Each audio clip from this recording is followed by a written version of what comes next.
Hello, son of God, and my brother, this is your awakening. Say in my mind, and you don't die. Give as you receive, and your release is certain. And today's teaching is healing certain? Healing is always certain. It is impossible to let illusions be brought to truth and keep the illusions. Healing is always certain. It is impossible to let illusions be brought to truth and keep the illusions. Truth demonstrates illusions have no value. The teacher of God has seen the correction of his errors in the mind of the patient, recognizing it for what it is. Having accepted the atonement for himself, he also accepted it for the patient. Yet, what if the patient uses sickness as a way of life, believing healing is a way of death?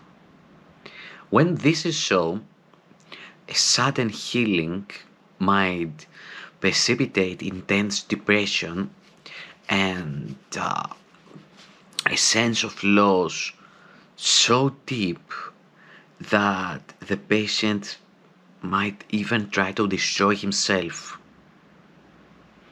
Having nothing to live for, he may ask for death. Healing must wait for his protection. Healing will always stand aside when it would be seen as a threat. Healing will always stand aside when it would be seen as threat. The instant it is welcome, it is there. Where healing has been given, it will be received. And what is time before the gifts of God? We have referred many times to the storehouse of treasures laid up equally for the giver and receiver of God's gifts. Not one is lost, for they can but increase. No teacher of God should feel disappointment if he has offered healing and it does not appear to have been received. We have been referred many times in the text to the storehouse of treasures laid up equally for the giver and receiver of God's gifts. Not one is lost, for they can but increase. No teacher of God should feel disappointment if he has offered healing and it does not appear to have been received. It is not up to him to judge when this gift should be accepted. Let him be certain it has been received and trust that it will be accepted when it is recognized as a blessing and not as a curse. It is not the function of God's teachers to evaluate the outcome of their gifts. It is merely their function to give them. Once they have done that, they have also given the outcome, for that is part of the gift. No one can give if he is concerned with the result of giving. No one can give if he is concerned with the result of giving. That is a limitation on the giving itself, and neither the giver nor the receiver would have the gift. No one can give if he is concerned with the result of giving.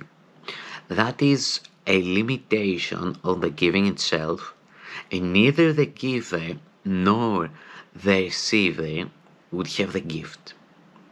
Trust is an essential part of giving. In fact, it is the part that makes sharing possible, the part that guarantees the giver will not lose but only gain. I repeat, trust is an essential part of giving. In fact, it is the part that makes sharing possible, the part that guarantees the giver will not lose but only gain. Who gives a gift and then remains with it to be sure it is used as the giver deems appropriate. Such is not giving but imprisoning. It is the relinquishing of all concerns about the gift that makes it truly given, and it is trust that makes true giving possible. It is the relinquishment of all concern about the gift that makes it truly given, and it is trust that makes true giving possible. Healing is the change of mind that the Holy Spirit in the patient's mind is seeking for him. And it is the Holy Spirit in the mind of the giver who gives the gift to him. How can it be lost? How can it be ineffectual? How can it be wasted? God's treasure house can never be empty, and if one gift is missing, it will not be full. Yet is its fullness guaranteed by God. What concern then can a teacher of God have about what becomes of his gifts given by God to God? Who in this holy exchange can receive less than everything?